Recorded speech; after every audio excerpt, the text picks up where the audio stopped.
Alors, une autre histoire de Wallbreed qui m'est arrivée il y a aussi pas mal d'années.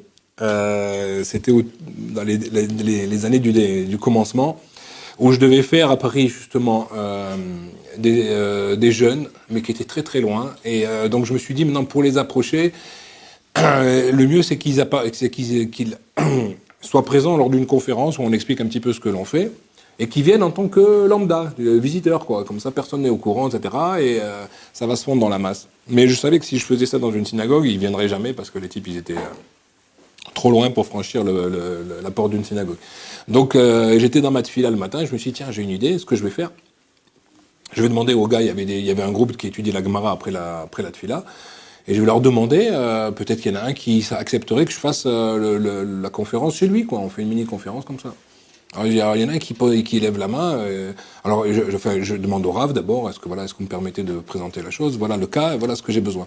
Il me dit avec plaisir, c'est une mitzvah, etc. Ok. Après la petite filage, donc j'arrive. Et au groupe de gens qui étudiaient tous les matins là-bas, je dis voilà, est-ce qu'il y a une personne qui serait prête à faire chez lui cette conférence-là, où je vais parler de la Brit Mila sur les adultes. Il y en a un qui lève la main. Il lève la main, il dit ok, moi chez moi, voilà, vous avez un salon comme ça, qui peut contenir une vingtaine, trentaine de personnes et tout. Il dit ouais, ok, il n'y a pas de problème. Alors il est très gentil, je le remercie, on organise. Le Rav nous dit, vous savez quoi, on va faire le cours que moi je fais d'habitude, et à la fin du cours, vous parlerez de Wallbrit. Moi j'ai un cours où il y a tout le temps une vingtaine, trentaine de personnes qui viennent, toutes les semaines, on va le faire là-bas, au lieu de le faire à la synagogue, et on va le faire après ça, vous parlerez de votre truc. Je dis, ok, il n'y a pas de problème, vous voulez que j'amène du monde, etc. Moi aussi, de mon côté, non, non, non, ils sont cavois, ils sont fixes, etc. Et tout. Je dis, ok, je vais amener quand même, moi, les deux jeunes, hein, d'accord, c'est quand même le but, et une personne à moi aussi qui sera avec moi. Il dit, ok, il n'y a pas de problème. Arrive le soir de la conférence, j'arrive là-bas, j'attends les jeunes, ils viennent pas, et personne ne vient. On attend une quart d'heure, une demi-heure, le Rav, il commence à devenir un peu blanc. D'accord. Il y avait son fils avec sa bru. Il y avait juste mon ami à moi. Et évidemment, la personne qui nous a accueillis avec sa femme, etc. Ils avaient préparé buffet et tout, etc. Et personne ne vient. Même les deux jeunes, ils viennent pas. J'appelle le premier.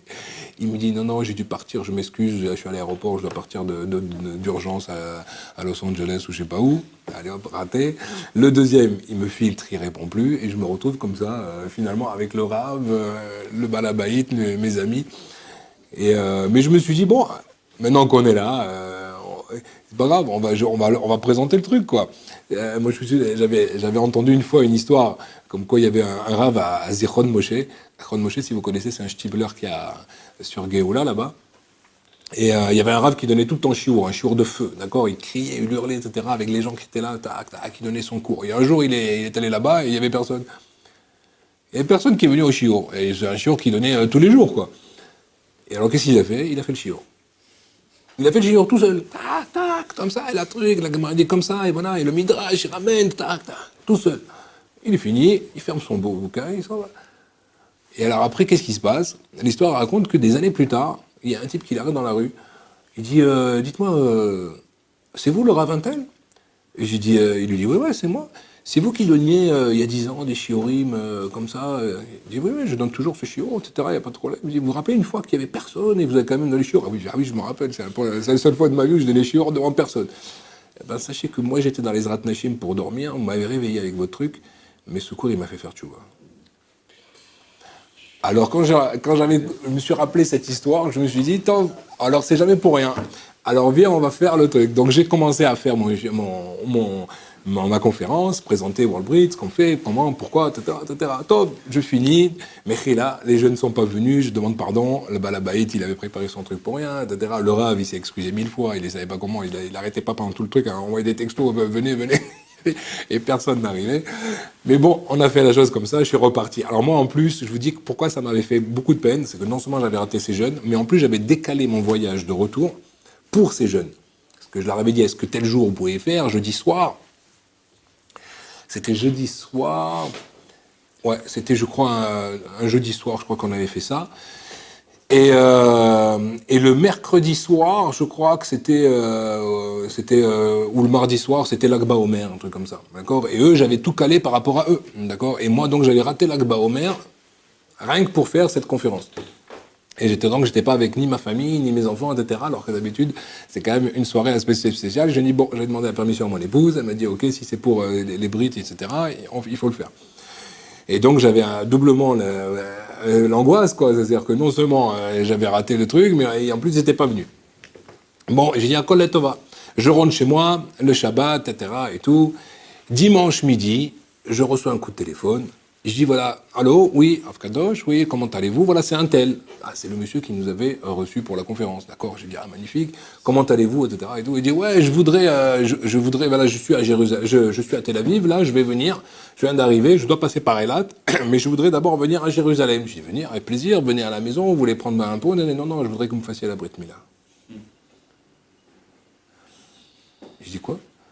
Il dit ouais, je vous raconterai, c'est un peu space, mais je vais vous raconter.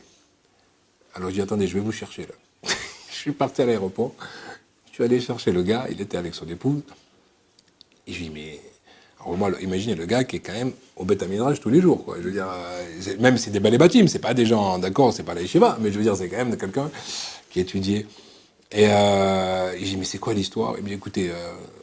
Moi, c'est une histoire un peu spéciale. Moi, famille Ashkenaz, ils n'ont jamais voulu faire la Brit Mila, complètement contre. Moi, j'avais très peur. On m'a essayé de le faire quand j'avais un peu jeune, j'ai pas réussi. Après, il y a eu la Bar Mitzvah. Bar Mitzvah, je me dis à tout prix, il faut que je le fasse, etc. Mais finalement, j'ai pas eu le courage.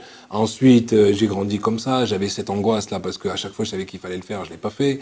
Et le mariage. Donc là, mon épouse, elle m'a mis un veto. Il faut à tout prix le faire avant le mariage. Finalement, j'ai pas eu le courage. Et c'est resté comme ça, d'accord. Et du coup, je l'ai toujours pas fait. Il me dit, non, qu'est-ce qui s'est passé maintenant pour que vous déclenchiez comme ça? Ben, je lui dis, je vais vous expliquer ce qui s'est passé. Il me dit, je suis allé, moi, à la Iloula de l'Akba Omer. Alors en France, vous savez comment ils font? Ils achètent des bougies comme ça pour chacun des tzadikim. Donc, et quand j'étais là-bas, j'ai acheté la bougie du Baal Shem Tov. Ils vendaient ça avec chaque tzadik, etc. Donc lui, il a acheté la bougie du Baal Shem Tov. Je dis, alors? Il dit, ben, quand je suis allé acheter la bougie du Baal Shem Tov, je suis allé pour la prendre, et puis là, il y avait un rave qui était là. Il m'a dit, attention. Je dis, qu'est-ce qu'il y a? Il me dit, je veux maintenant, avant que tu prennes la bougie, que tu fasses ta plus grande demande. Tu le dis à personne, mais tu fais qu'une grande demande, que par le mérite du Baal Shem Tov, elle soit exaucée. Alors moi, je bouillais en moi et je dis, ah, qu'est-ce que vous avez demandé?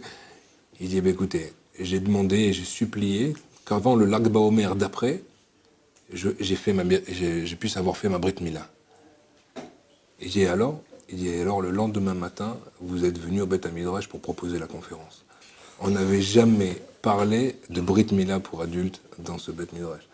Donc c'est là que je me suis dit que si c'est pas l'Ashgacha, si je rate la chose, jamais je le ferai. Et c'est pour ça que j'ai tenu à le faire chez moi. Et donc grâce à ça, voilà, maintenant, au Rocher, on lui a fait la Brit, il m'a avoué qu'après, la vie avant et la vie après n'avaient plus rien à voir. Donc pour montrer l'Ashgacha d'Akadosh Baruch Hu là-dedans. Amen, Kenny Ratson.